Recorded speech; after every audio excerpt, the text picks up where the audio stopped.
Ibrahim Haji Ali Rabbi rahmata agaduu fi nama safafuu qabu, nama cimaa, nama aadaa fi afaanii fi aadaa Oromoo keessatti qooda guddaa qabu, nama ijoollummaa irraa eegalee seenaan wanni dhagahi lammii koo dhagahi fira koo waliin beenu malee nuti foon tokko. Yeroon san beeke yeroo Oromoon garaagarummaa qabaachaa ture. Yeroo Oromoo tokkummaan Oromoo karaa adda addaatiin sharafame diinii irratti hojjetee kaan Amaara tahee, kaan Islaama tahee, kaan Boorana tahee, kaan Qottuu tahee, kaan Gaallaa tahee garagara akkuma kutaa tokko ture yeroo sanitti bakka tokkotti yeroo itti hawaasni adda qooda. Sani walitti fida. Lammiin gaafas achi turran qophiin san silaa guyyaa tokkoof ture kan saganteeffame. Warra muuziqaa qofa malees warri aadaa hedduutu dhufe naannoo adda addaa irraa. Guyyaa sadiif itti fufee odoo namni hin quufne jedhu booda dhaabbate. Maaliif dargiinis ijatti dhaabee galgalli aadaa san ni yaadadha namoota gadi ture. Galgala waggaa sagantaan xumurame nuti asiin baanu warra jedhe. Maaliif asiin baane jennaan jiruu gabrummaatti hin gabbahaay akka waan namni bilisoomanii gola san keessatti namni iyyee gammadee maal tahee gabrummaatti gadi hin baanu hanga ja'an ta'ee kana hunda haa godhangaa dhaamsa isaan dabarsaniini hawwisoon aduu birraa warra akkasiiti dhaamsa ajaa'ibaatti qabdi. Guddinni afaanii fi aadaa akka hawaasa kana ol kaasu, akka hawaasa kana mataa ol qabachiisu warra beeke jalqaba. So ibsaanis warra akkasiiti. Qabeenyi isaa namni keenya beeta naannoo bakka jirutti baadiyyaa irraa waggaa magaalaa dhufu akka malee itti roorrifama. Warra kana hunda keessa deemee daawwatee laalee namoo alaa bochuggaa harkifu qabee fuudhee waan qabu kanneefi waan dhabde kanneefi gaggee hedduu ture warra namoota keenya warra qoraan gurguru mana naqee qoraan irraa fudhatee kan gadhiisu bochisu dhabaa keessa turan naannoo haramaatis turan tanyaanis warri adda addaattis turan haala kana hunda warra to'achaa ture. Tana keessa gaa haalli sabboonummaa dhufe akkuma abbaatti nama fudhatama. Nama akkasiiti. Nama dukkaana qaba, dukkaana huccuu qaba. Waa hundaaf bana waan feene dheeyinee fuudhu turre waan aadaa irratti huccuu aadaa waggaa barbaadne bakkirraa waan godhani achi. Kubbaa miilaa tu dhaabbate ijoolleen gaafas beeta Oromoo fi saba biraati maqaan danda'u. Qabeenyi isaa qabeenya Oromoo ture. Kana malees nama barnoota irratti nama jajjabeessu tolloota nama hedduutu mana isaa galanii nyaatanii dhuganii achi baratu. Haalli kanaa kuni ni takkata gaafasitti manguddoota akkanaa qabaachuun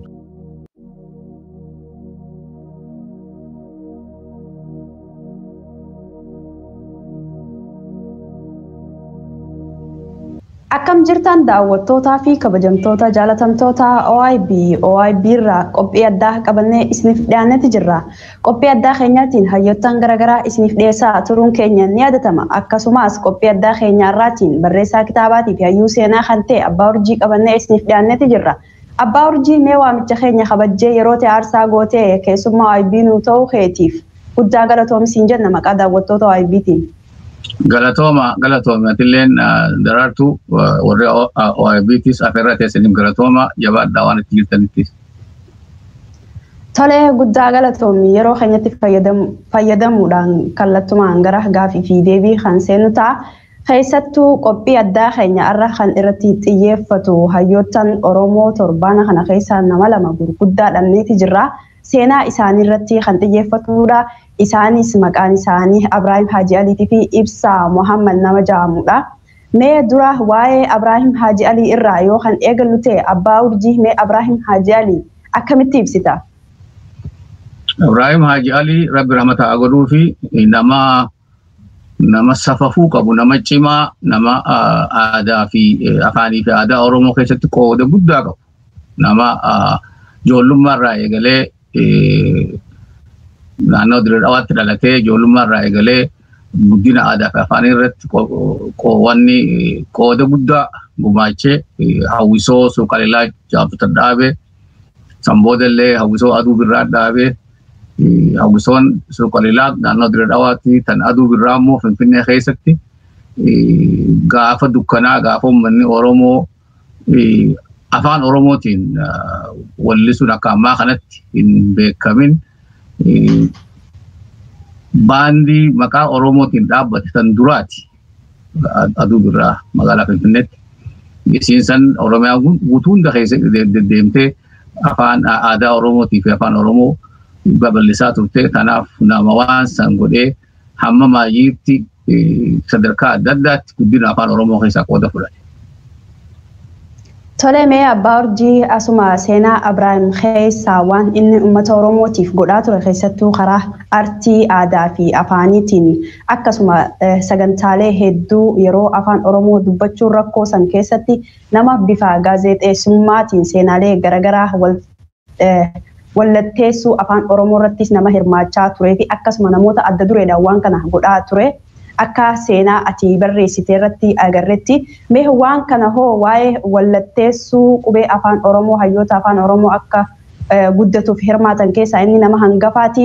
Wanti kun Oromoon akkamitti hubachuu qabaa mee seenaa isaa kanarraa nuuf himi?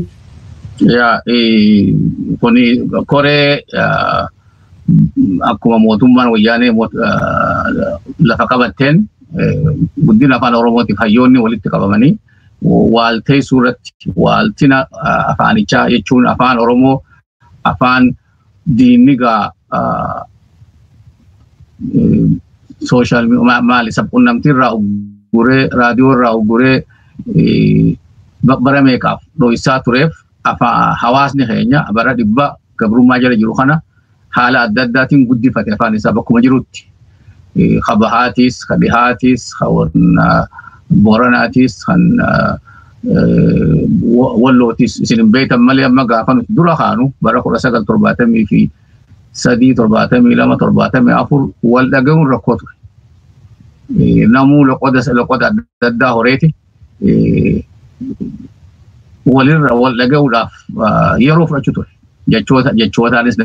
Jechoonnis akkuma lafti walirra adda fagootti hawaasni jechoota guddifachaa dhufee inni kun egaa yeroo fudhate haalli kun guddina karaa adda addaatiin afaan Oromoo guddate kana akka lammi wal dhageessee afaanichi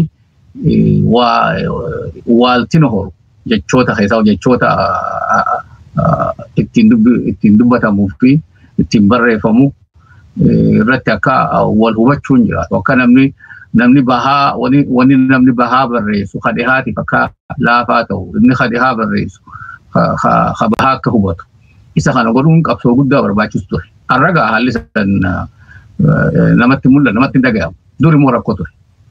Ni yaada gaaf tokko Jibuutitti gurbaa tokko gurbaa warra Booranaati nama Oromootiin barbaade jennaan na bira fidan.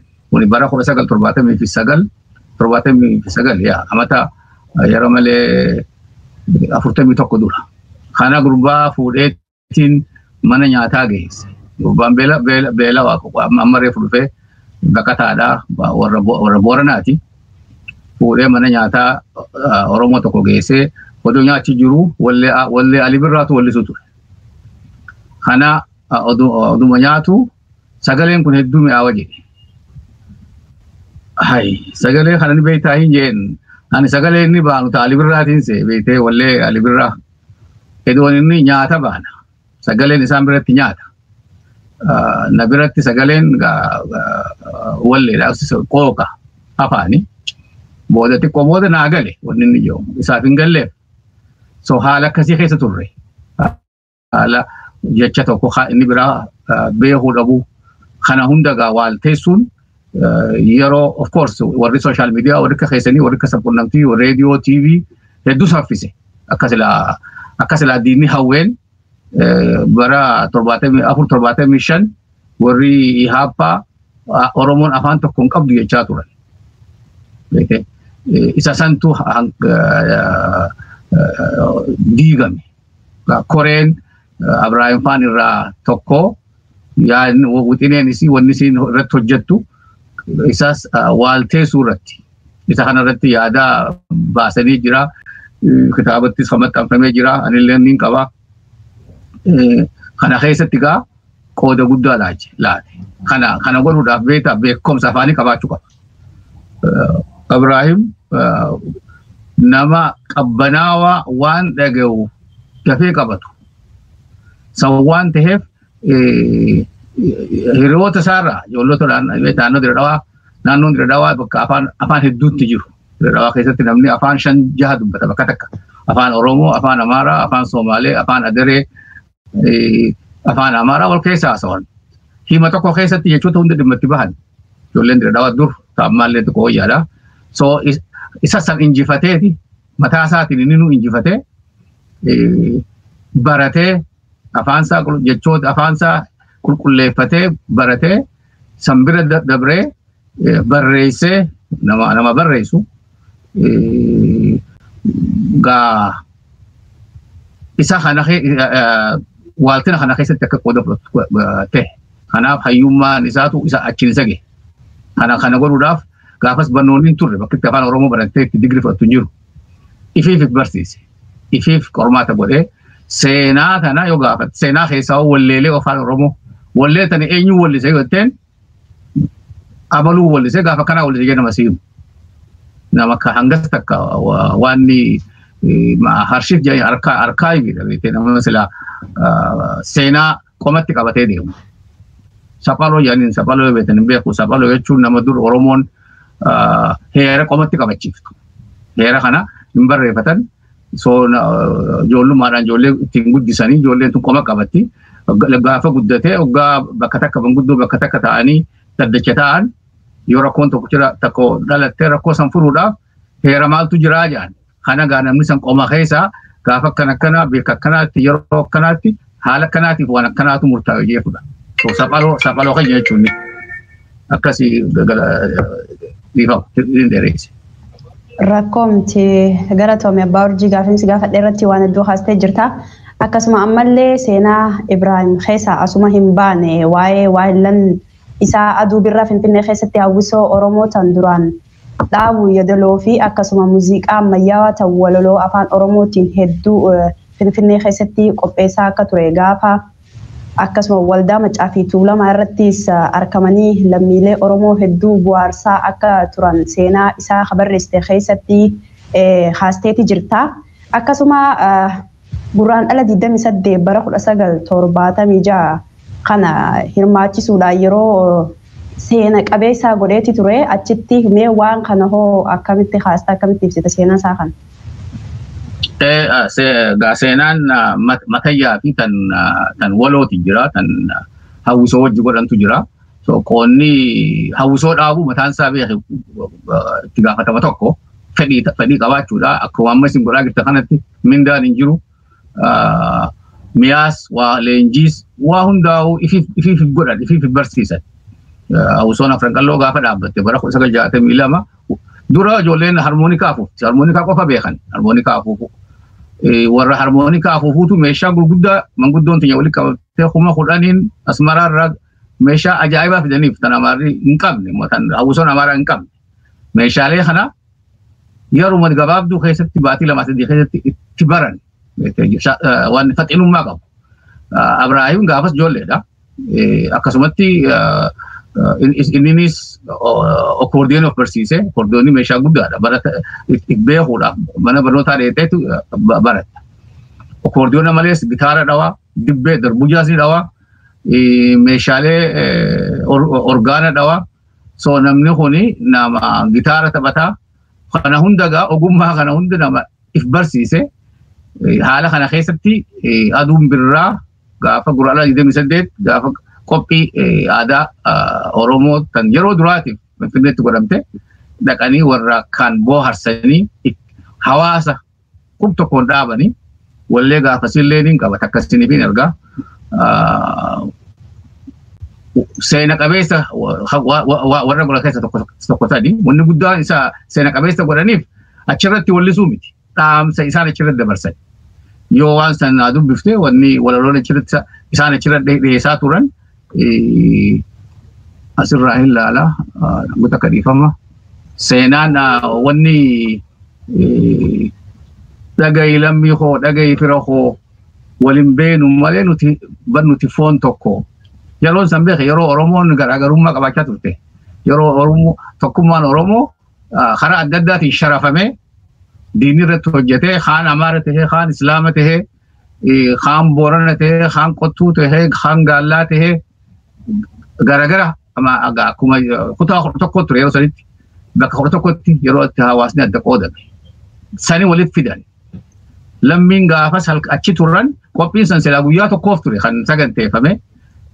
Warra muuziqaa qofa malees warri aadaa hedduutu dhufe naannoo adda addaa irraa guyyaa sadiif اتفوفه ودونا منكو انكوف نجو booda dhaabbate maaliif dargiinis ijatti dhaabee galgalli aadaa san ni yaadadha namoota gadi ture galgala waggaa sagantaan xumurame nuti asiin baanu warra jedhe maaliif asiin baane jennaan jiruu gabrummaatti hin gabbahaay akka waan namni bilisoomanitti gola san keessatti namni iyyee gammadee maal tahee gabrummaatti gadi hin baanu hanga ja'an takka kana hunda hagodhangaa dhaamsa isaan dabarsaniini hawwisoon aduu birraa warra akkasiiti dhaamsa ajaa'ibaatti qabdi walaloo isaanii ammallee harkaa hin jiru yeroo isaanii isinii baasa wanni barreesseetiin jira achirratti yoo agarte agarree turre seenaa Abrahaam Gisee barreessitu walaloo isaa inni gaafa achirratti dubbatee gurraan dhala 28 walgahii sanirratti waltajjii sanirratti dubbatee uummata Oromoo imimmaan gammachuu boochisee turellee haastee turtee agarree turre guddaa galatoome abbaa urjii mee seenaa Abrahaam keessaa osoo hin baane waa'ee isaa waan itti dabalchoo qabaattee itti dabali amma gara seenaa ibsaa Muhammaditti kan dabaru ta'a. Yaa dhugaadha seenaa Abrahaamitti waa hedduu dabala seenaan Abrahaam beektaa tan haasofamtee dhumtuu miti akkuma seenaan nama tokkootu laaftuu miti ammoo seenaan isaa walaloo reefu waan harkadeen jira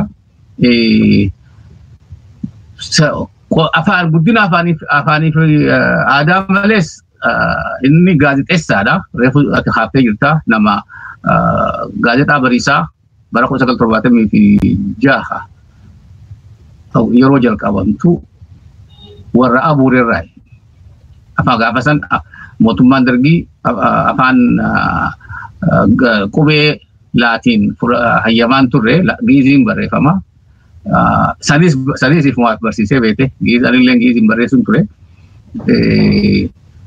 gaazexaa sanirratti keessaa'uu dooyaa ispoortii akka gaariitti waan ni godhaa ture tana keessatti gaa Abrahaam nama ispoortii akkaan jaalatu keessaa'uu kubbaa miilaa kanatti kan ispoortii kanatti kan boodarratti illee ogummaa isaatiin kan hojii argate ogummaan isaa beekumsi isaa dhugaan siin ja'a teessee dhageeffattee hin quuftu nama kubbaa taphatu kan amata 46 dura abaluu yoo jetteen seenaan keessatti guutuutti hima abaluu kun tiima kanaa keessatti gaafa akkanaa nama taphate goolii akkanaa naqee hammana naqee maal je ajaa'iba jettaa bara waan silaa biyyoota alaa jiraate namichi kuni nama beektaa beekumsa isaa kana miliyoonaan manni warri miidiyaa irraa bitatu irraa isa mandeessee ittiin bu'aa argatu.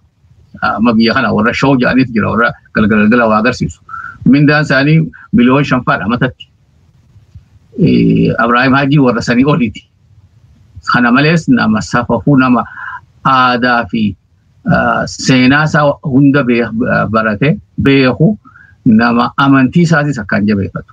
Wanni hedduu gaarii amala babbadaa yeroo adda addaatti beektaa kaa'imman fudhatu haraaraa dhugaatii machii sagaggaalummaa waan adda addaa yeroo dardarummaa kan namni keessatti dabru keessa hin dabarre nama ijoollummaadhaan naamusa cimaadhaan guddate akkasumatti nama kabaju xiqqaa fi guddaa wajji taa'ee nama haasa'u abaluu kun beeka abaluu kun wallaala hin jiru abaluu kun xiqqaadha guddaadha hin jiru taa'eeti waliin hunda isaanii wajjin obsaan haasawa yaada kennata kanaaf namni akkasiin takkata namni akkasii hedduun ni takkata hawaasummaa hunda fedhe keessattuu namni akkasii takkata nama sammalees nama hoogganummaa qabu namaan deemuu danda'u nama obsa qabu namni nama akkasii namoonni akkasii qaaliidha hawaasa hunda keessatti qubaan lakkaa'aman silaa duuti nama hundarraa unaftu yeroo gabaabduuf dhukkubsatee Februaarii baatii dabarte gurraan dhala dabre kitaaba kiyya tokko ergeeffitiin ture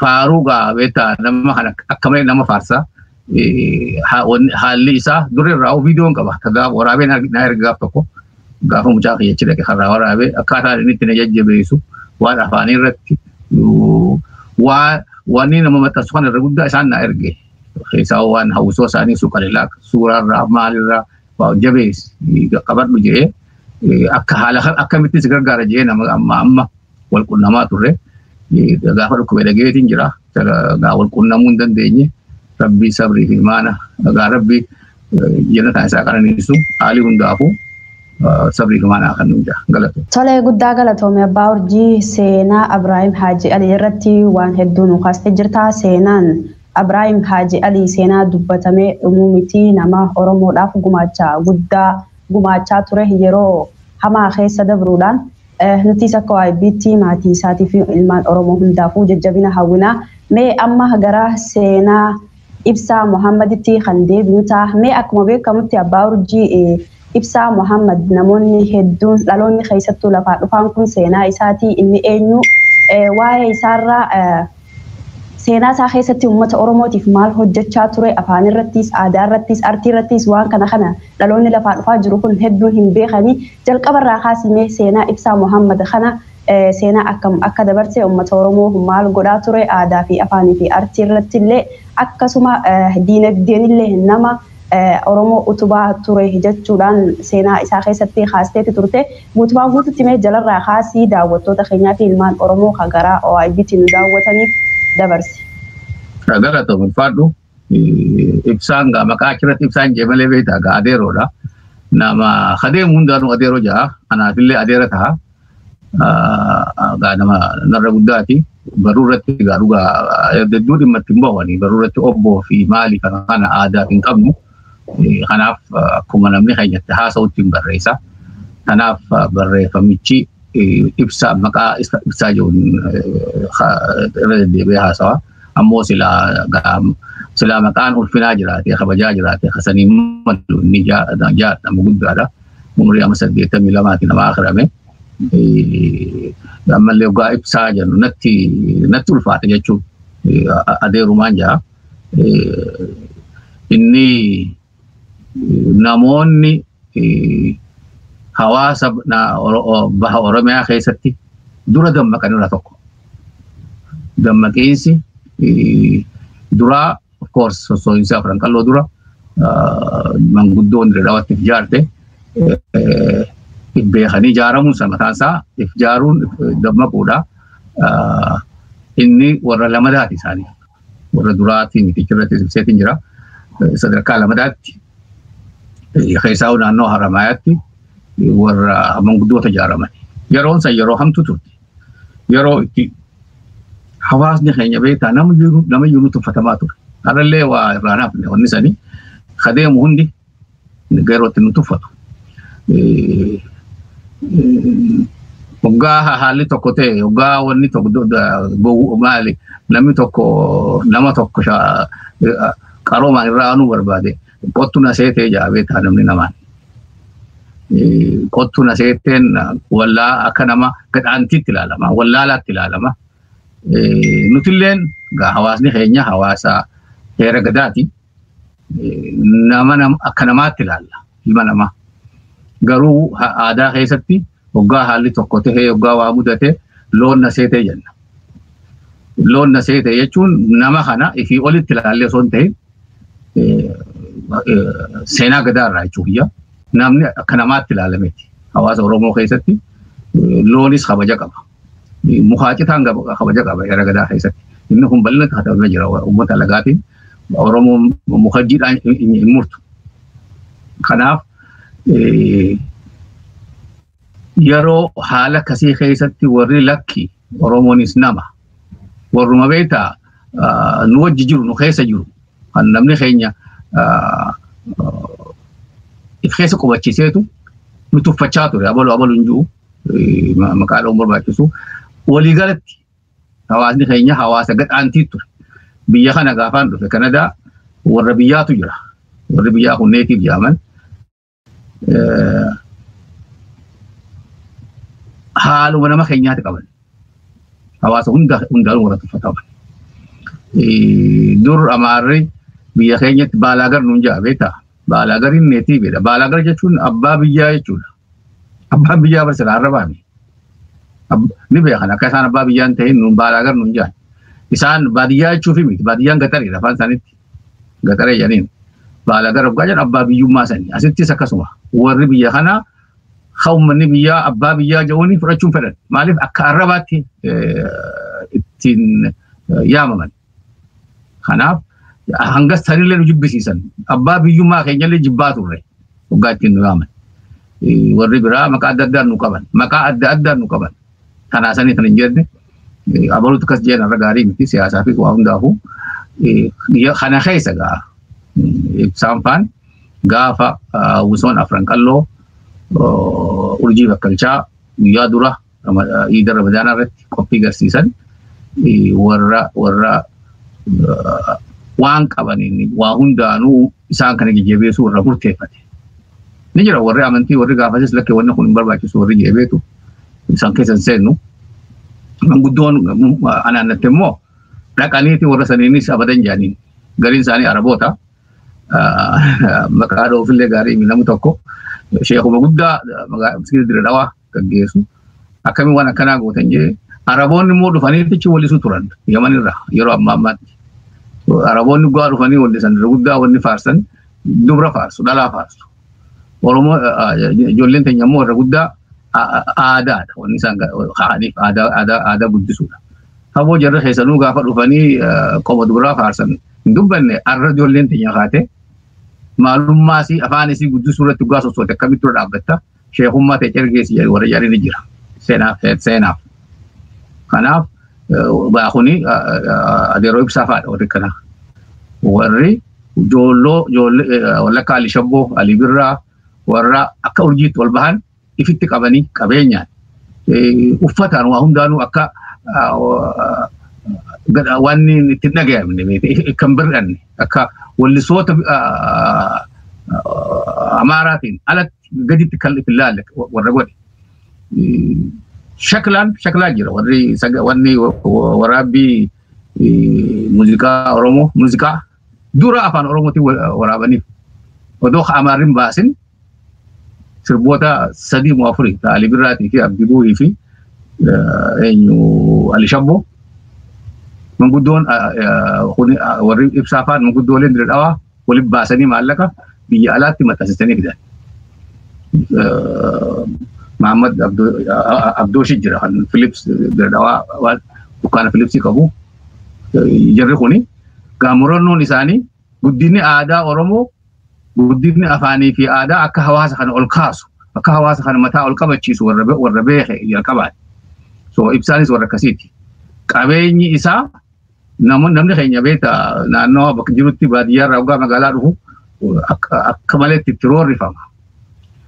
Warra kana hunda keessa deemee daawwatee ilaalee namoo dhalaa bochuggaa harkifuu qabee fuudhee waan qabu kanneefi waan dhabde kanneefi gaggeessu. Hedduu ture warra namoota keenya warra qoraan gurguru mana naqee qoraan irraa fudhatee kan gadhiisu boochisu Dirree Dhawaa keessa turan naannoo Haramaatis turan Naftanyaanis warri adda addaatis turan haala kana hunda warra to'achaa turan. Tana keessa gaa haalli sabboonummaa dhufe gaafa sabboonummaan dhufte nama 79 haramaa galee yeroo sanii isa bare akka nama akkuma abbaatti nama fudhata gaafas kaayamaan ture nama akkasiiti nama dukkaana qaba dukkaana huccuu qaba waa hundaaf bana waan feene dheeyne fudhu turre waan aadaa irratti huccuu aadaa gaa barbaadne bakkirraa waan godhan achi kubbaa miilaa tu dhaabbate ijoolleen gaafas beeta Oromoo fi saba biraati maqaan danda'u ijoolleen Oromoo akka hiyyummaan force beekamaadha biyya keenya keessatti akka namni keenya hiyyeessa ta'e akka sanitti kan miidhamne warra irraa qabeenyi isaa qabeenya Oromoo ture jechuudha. Kana malees nama barnoota irratti nama jajjabeessu ture. Ijoollota nama hedduutu mana isaa galanii nyaatanii dhuganii achi baratu. So haalli kanaa kuni ni takkata gaafasitti. Manguddoota akkanaa qabaachuutu asiin dhufe. Guddaa galatoomii abbaa urjii mee ammallee waa'ee seenaa isaa keessaa asuma hin baane. Jalqaba bara 1960 takka gaafa magaalaa Dirree Dhawaa keessatti aruuza ilma Ugaazaa yookiin ilma Damiinaa godhamu irratti wallistoota achitti sagantaa san gaggeessaa turaniin afaan keenya akka nuuf dhaggeeffatamu jee nama dubbate keessaa afaan qottuu asirratti hin banamu jechuudhaan deebii isaan deebisaniif namoota deebiin san dallansiise keessaa obbo Ibsaan nama tokko Jaamaa mee seenaa sanirraayis saba sanirraa ka'ee nama diinagdeedhaan artii Oromoo akka dagaagan akka Oromoon iftee afaansaa artiin isaa guddatu nama diinagdeen godhaa ture keessaa jaameeti ture seenaati barreessite keessatti mee waan kanallee daawwattoota keenyaaf haasiif. Galatoome isa kana katabeetiin jira kitaaba kiyya keessa illee ni jira. Akka waan seenaa Afranqalloo keessatti sossoo'insa Afranqalloo akkamitti jalqabamedha bu'uura isaati kuni. Wanni ta'e aruuzaa ture. Aruuza kanarratti ijoollee alagaatu affeerame isaantu wallisaa namni Oromoo ijoolleen Oromoo walliftu baandiin qabanii hawwisoon qabanii so warri wallisu alaguma jennaan abaluu hin jedhu abaluu jennee maqaan dhoofnu. Kana wallisan afaan Arabaa wallisuu afaan Somaalee wallisuu afaan Adiree wallisuu afaan hunda wallisan afaan Oromoo malee gabbisaa agarsiisu. Kuni 1962 amma 1962 amata 58 dura. Bara 1962 jechuun 1887 amata 85 eega biroofne bahe fagoomi seenaaf fagoomi amata 85 amata fagoomi dhaloota lama abbaa fi ilmoo yokkam ta'ee haakotti dabalama sadaffaan hangana keessatti Oromoon gadhaantii taate afaan naannoo namootatti bijibir hundacha keessa wallifame Arabaa alaa dhufe kabajaa harkatee afaan Oromootiin aruuza nama Oromoo warri salaa dhihee gaggeessu itti qophaa'ee hin dhufne maallaqaa kan namaaf beeke jara kana. Kana gurbaan gurichoo rabbi namtaa godhuufi meeqa gutakka afaan keenyaas irra nuu kaaya jeen muuziqaalaan. Gulamaa sadii jee achirratti sirriitti waan hin jenne gulamaa sadii gurbaa jalaa callisan akka nama hin beeknetti booda lallabee jeeni jennaan bar muuziqaan afaan qottuun taphatamu yoo isiitti taphatame ni caccabxii jeen. Gurbaan san beekaa nagaan hin galle du'aa sanirraa nagaan hin deemne. Yeroonis shorrokaa dhalatee san booda gaa jijjiiramaa dhufe. Manguddoon abadan jenna. Tunutti taatu yaad. Ijoollota yeroo sanitti umriin isaanii dardara warra Ismaa'il Ummat fa'aadha. Kana keessa Abubakar Musaatu rabbi ramataa godhuu fi ture inni gaa mootara sossoo Afranqallooti jechuun aadaa akkasitti ji'a inni kun 61 yeroo sachi kubbaa jira ji'a jaama torba booda barka ijoolleen waa hunda fixattee meeshaan dhufee fi sirboota ajaa'ibaa wallisuu eegalan. Namni dur hoggaa karaa deemu durri dardarri hoggaa karaa deemu wanni alalaasu wanni jahu sirba Arabaatii fi tan Amaaraatii fi tan Adareetti turte yeroo. Ji'uma hanga tokko keessatti san hunda keessaa baasanii afaan Oromoo magaalaa qabate. Sirba takkaa tokko jiraatan Ismaa'il Muhammad wallisu sirbaa jedhama. Sirbii armaalloo hottu gama kiyyajee haa wallisu. Namoonni alagaan hundi karaa aggaa deeman isa qabachuu galan ijoolloonni keenya sirba alalaasa walaloo muuziqaa kana hunda malees safafuudhaan isaan caalan. Jarri kaan bakka deemanitti warra machaa'u warra farshoo dhugan malee wallifne warra oggaa wallisan booda halkan rabshaan dhalatu ka manguddoon wanni isaan ijoollee gorsan kaa'imman gorsan waan akkasiirraa akka agabatan warra bakka deemanitti dubartoonni isaan himatu warra dubartii gudeetu turan kana hundarraa gaa Abubakar Musaatii fi Urjiin Bakkalchaa walaba ta'an. Akkasitti faaruu adda addaa kan gaa katabeetiin jira. Yaa Urjii Bakkalchaa faaruu isiin jaan takka hiriyaa wal taate yaa Urjii Bakkalchaa si malee eenyumaa wallee akkaan tolchaa. Tapha afaan keenyaa sumaatu xaliilchaa kan dhufee caqase gammachuu galaalchaa. garaani hidhanii onnee hidhaan taatu yaa urjii bakka shaatan bariisaa baatu jedhanii faarsa ijoollee. So haalli kun egaa akka jirutti beektaa hawaasa jijjiiree hawaasni sabboonummaan hawaasa fudhattee haaluma kana ibsaan faanis adeeroo ibsaan faanis haramaa keessattis bakkii lamadaa bakkii hawwisoon tuni agarsiiftu yoo ta'u arra dira dhawaa ta'ee iida duraa dira dhawaa ta'ee iidatti aadu haramaadha. So kana hundaangaa hawaasa dammaysanii hawaasni keenya ani gaafas xiqqaadha. Mata 6 moo 7 garuu aruuza san duraa afaan alagaatiin godhamaa ture kan afaan oromootiin itti wallifamee yaadadha. Hafee afaan alagaa aruuza biyya keenyatti yoo beektan aruuza beektaa cidha dura guyyaa sadiifaa manan talaatti mana gurbaatti taphatama. Yeroo kana egaa dura dardarri dhufaniiti wal bohaarsu san dura afaan alagaa ture. So jijjiirama kana hunda fiduu irratti egaa ibsa afaan qooda guddaa qaban irratti qabeenya isaanii dhangalaasan lubbuus kan inni beek gariin warri manguddoon dira dhawaa gaarii ajjeefaman seenaa beekuun ooltanii Ismaa'il Galmoofaan warra ajjeefame ibsa afaan rabbi ramataa godhuu fi keessaa bee akka qawwis ta'e beekte todoo hamtuu irra ga'een as ga'e umrii dheertuu harkate kanaafuu warra silaa lubbuun as ga'eesuu miti ammoo gaa jeeni beektaa jeenuma. Kanan torbadu luyna haala kanaati egaa warri qoonni hojii bakka dhiifaman hin dheeresse. Tolee guddaa galatoomii abbaa urjii seenaa obbo Ibsaatirraa waan dhaloonni barachuu qaban hedduu kaasteeti jirta. Ammallee seenaa obbo Ibsaa keessaa osoo hin baane jalqaba bara 1976 gaafa jaarraa abbaa gadaa hidhaa amata 5 hidhamee harka qullaa qabsoo hidhannoo jalqabuuf karaa Soomaaleen ka'ee akkasuma gobeellee fuulleeffatee turetti inni nama qabsoo san jabinaan dinagdeen gargaaraa ture keessaayi seenaa isaa habarreessite keessatti seenaa kanallee kaasteeti jirta.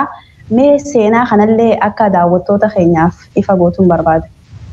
Yaa galatoon jaarraa abbaa gadaa bara 1966 qabsoo hidhannootti banaa bahe karaa dheeraa deemee gaafa san Baalee dhaqee sossoo Baaleetu ture.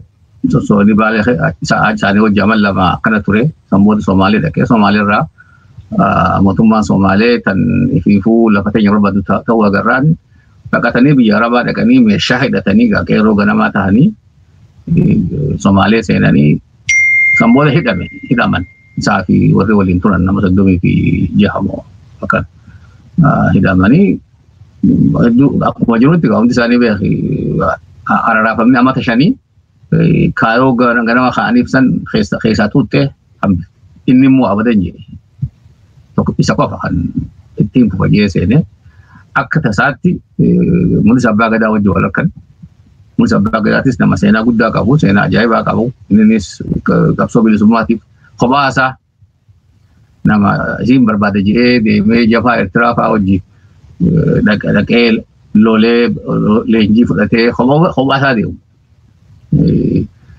Isaan lameen wal harkachuun qabsoo bilisummaatiif mijaawaa ta'ee hidhannoo biyyaa bahaniif dhiisaniitti harka qullaa dhufan.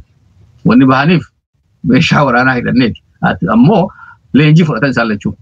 Leenjii waraanaa fudhatanii san dura gaa'elee mobiltuufaan akka jaarraa fa'aa hidhamaniin bara jaarraa fa'aa 1970 hidhaman eeloo mobiltuu bara 1973 dhuma yeroo akkanaa Diseembar biyya seenee qabsoo hidhannoo jalqabee akhiramee wareegame mi'a inni fideetu ture kan bakka adda addaatti dhokote qawwee takkitti takka harkan qawwee san jaarraan fudhate 1976 akkuma dhufeen baatis daffaa makaan dhufee antoora baatis 19 makaan bira dhaqe qawwee san biratti arge kilaash qaba.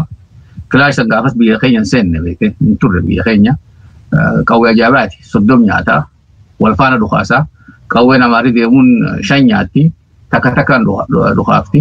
So haalummaan jaarraa itti haasawaa ture dhugaa nuti nama akkanaatiidha. Of course hawaasa keenyaaf waan guddaadha.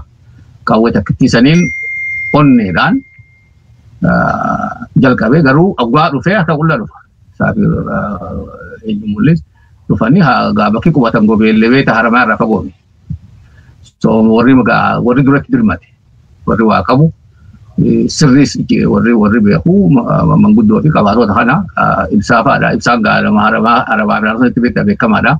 Kabiraa tokko jira Ramadaan jaanii awwadaay jira innis akramee haajii tokko jira ammas innis ni akramee jara kana warri qubsiise dhaqanii bira dhaqanii waan hundaanuu awwadaay gaa sabboonummaan beekan malee bakka itti sabboonummaan barbaadamtu awwadaay namni biyya sanii dhalaa dhiirti warra walii dirmatu achirraa gaafa san manneen waa xiqqoo jira poolis dhaabaan hin jiru manni amaarri achitti kakkarsa hin jiru akkasitti gaa dhaqanii jajjabeessanii gaa leencoota beekaa qabsoo bilisummaatiif daggala seenna jedhan bara ajaa'ibaa bara gaa isinitti hin fakkaatu malee harka qullaa diina amata 80 ol nama keenya gabroomse dura dhaabbanna jedhanii namni onnachuun waan ajaa'ibaati.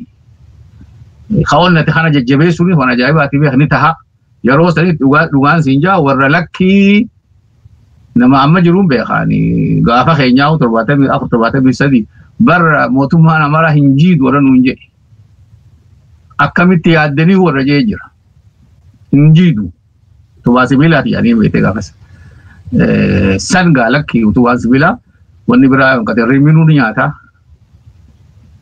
soogiddi ni nyaata jedhanii itti seenanii the rest is history jetti beekta faranyi waa hafe gaa seenaadha.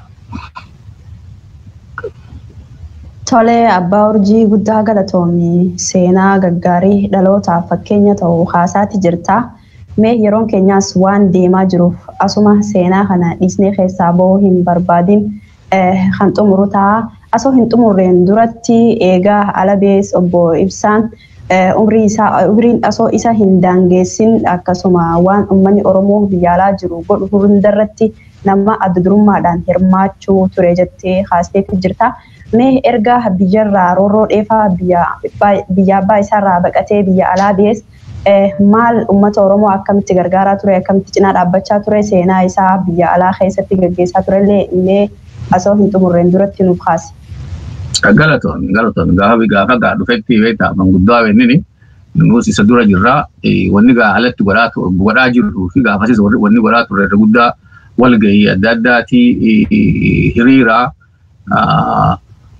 kana hundarraa gaara jaarsi abadan jedhee nama qoodarraa fudhatu hiriira yeroo takkatti beeka hiriira biyya alaatti godhaturraa qooda fudhachuuf murannoo gubachaa ture gaafa namni keenya fuuleef dhooysee hiriira dhufuut ture san hundi gaa seenaadha inni warra akkasiitiin warra uffataanis reefooniin waan ta'uuf irra dabree jiraate nama Oromoon bareedaadha Oromoon nama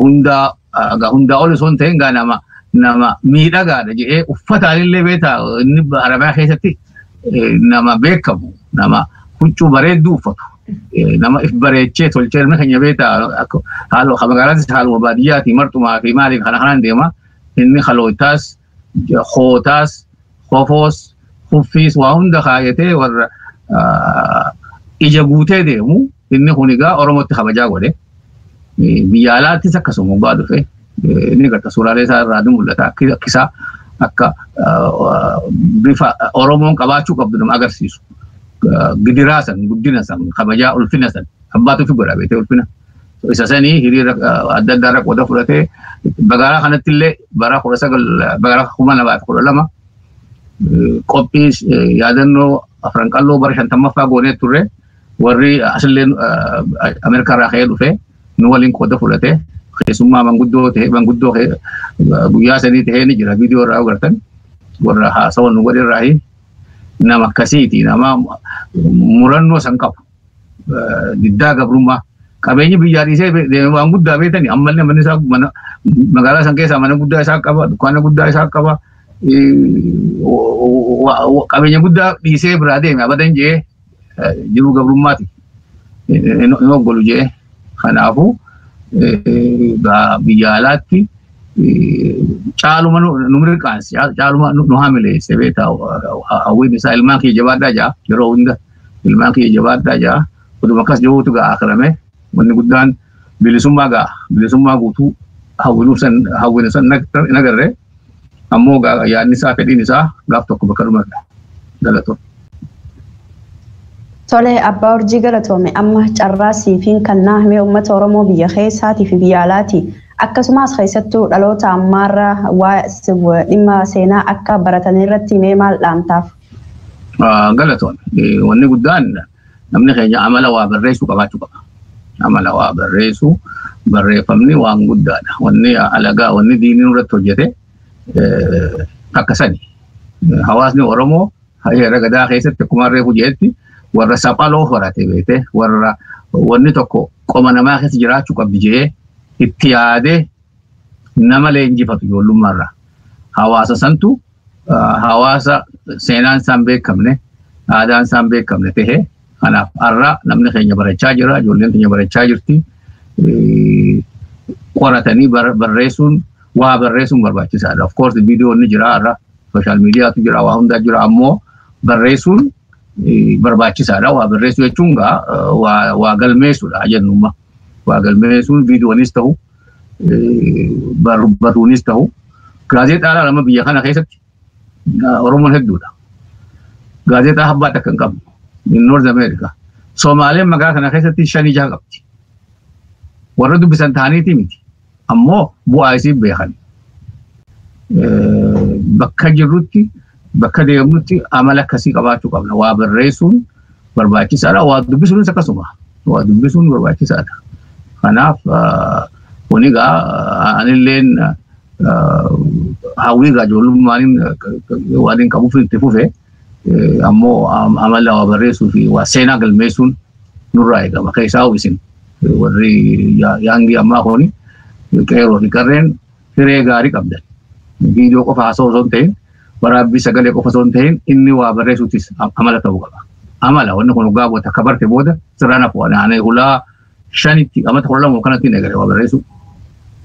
Kanaaf akka xiyyataa jechuu xiyyaa miti. Garuu namni Oromoo amalaaf hin qabdu. Kitaaba katabnellee namni dubbisu hin jiru. Kitaaba katabnee namni dubbisu hin jiru. Inni kun egaa akka ogummaan tunillee hin babal'anne godhe. Biyya keessatti yoo kitaabni Amaaraa 100 beeka Oromoo tokko immoo. Kanaaf guddina afaanii fi aadaatiif wanni reefu haasoo inni maka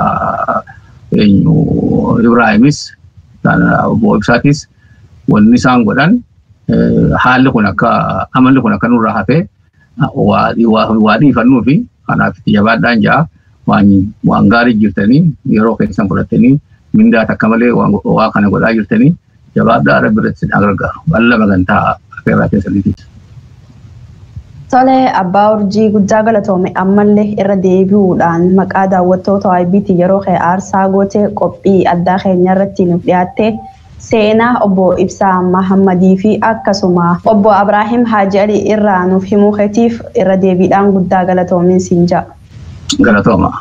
Tole egaa daawwattootaa fi kabajamtoota keenya qophii addaa keenya kan irratti xiyyeeffatu hayyoottan jajjabaa Oromoo namoota 2-7 kana keessa du'an if biraa dhabne namoota gaafa dukkanaa uummata Oromoo diinagdee fi waan hedduudhaan gargaaraa turanii lafee duudaa tahaa fi turan obbo Ibsaa Mahammadii fi akkasuma obbo Abraahim Haaji Ali kan du'an 7 kana keessa if biraa dhabne irratti kan xiyyeeffatudha. Seenaa isaa ni nuuf himuudhaan kan wajjin ture barreessaa seenaatii fi barreessaa kitaabaatii fi hayyuu seenaa abbaa urjii kan wajjin turedha.